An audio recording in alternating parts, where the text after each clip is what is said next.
Assalamualaikum warahmatullahi wabarakatuh. Selamat pagi. Kita belajar tentang arus kegiatan ekonomi circular flow diagram.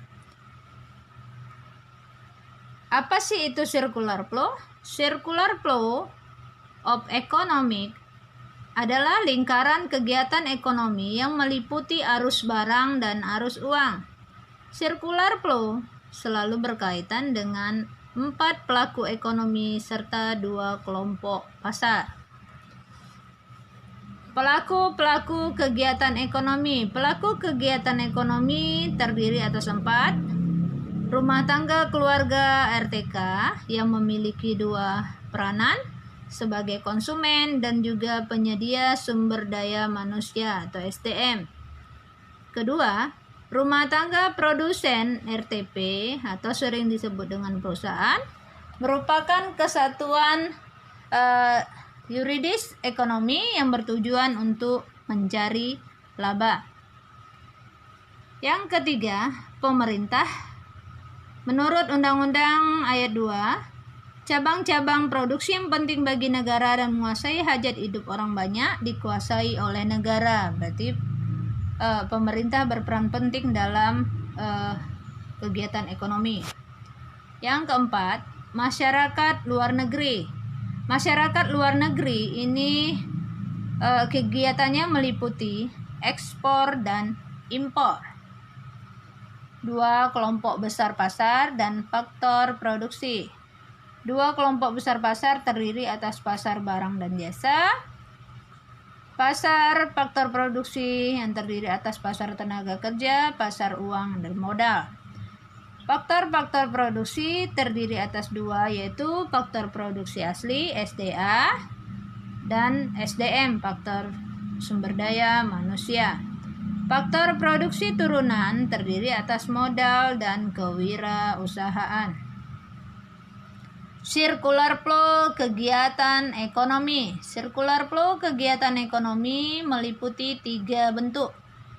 Circular flow 1, circular flow 2 sektor melibatkan 2 pelaku ekonomi yaitu RTK dan RTP. RTK rumah tangga konsumen dan RTP rumah tangga produsen atau perusahaan.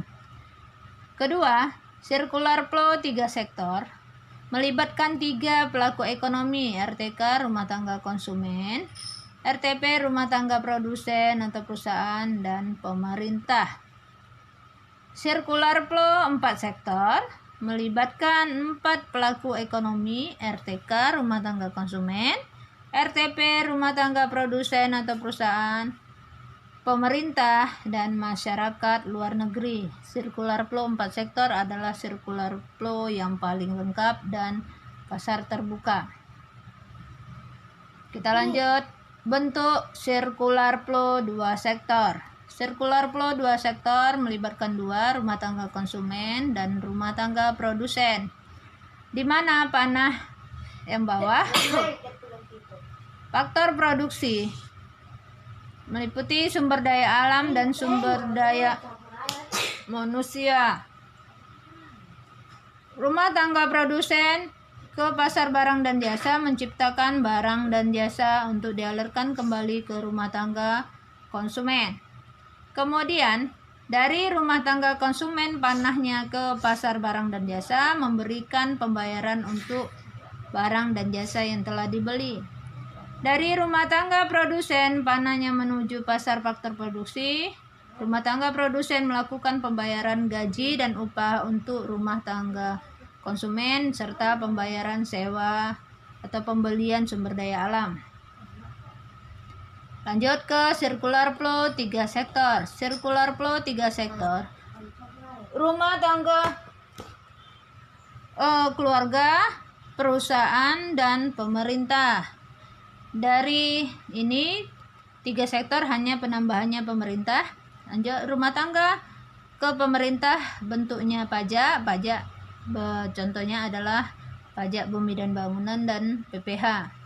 Kemudian dari pemerintah ke rumah tangga, jasa pelayanan. Pemerintah memberikan jasa pelayanan bentuknya mendirikan rumah sakit, jalan, dan fasilitas yang lain. Kemudian pemerintah ke perusahaan memberikan sejumlah uang untuk pembayaran barang dan jasa. Kemudian pemerintah juga mengatur tentang undang-undang untuk kegiatan perusahaan, contoh undang-undang ketenagakerjaan dan perlindungan hak-hak produsen dan konsumen. Kita masuk circular flow 4 sektor. Circular flow 4 sektor tambahannya hanya masyarakat luar negeri. Dari rumah tangga ke luar negeri, panahnya itu meliputi impor, yaitu pembelian barang dan jasa dari luar negeri yang dilakukan oleh rumah tangga atau RTK, rumah tangga konsumen. Kemudian luar negeri, panahnya menuju perusahaan. Masyarakat luar negeri mengekspor, menjual barang dan jasa ke perusahaan atau RTP, rumah tangga produsen. Oke, anakku sekalian, perhatikan kembali circular flow.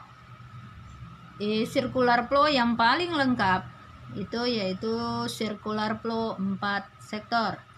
Oke, selamat belajar, semangat belajar. Assalamualaikum warahmatullahi wabarakatuh.